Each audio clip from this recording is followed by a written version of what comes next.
After protests erupted overnight, today the family of Stephon Clark not getting the news they hope to hear. No criminal charges against the officers involved. California's Attorney General announcing the results of an independent review in the shooting death of the 22-year-old last year. Show me your hands! Gun!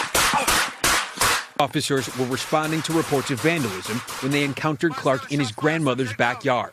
The officers fired a total of 20 times, saying they believed he was armed. Instead, he was holding a phone. Both the DA and Attorney General's review concluded the officers feared for their lives. The officers began firing upon seeing Mr. Clark advancing and stopped firing almost immediately after Mr. Clark fell to the ground. Clark's family has now filed a $20 million federal lawsuit against the city.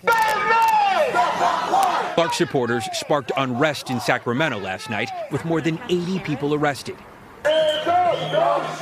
Tonight, more protests are expected downtown, fighting what they say is a lack of justice for Stephon Clark. Steve Patterson, NBC News.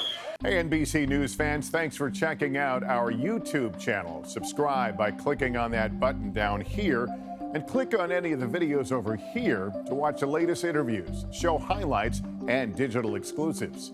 Thanks for watching.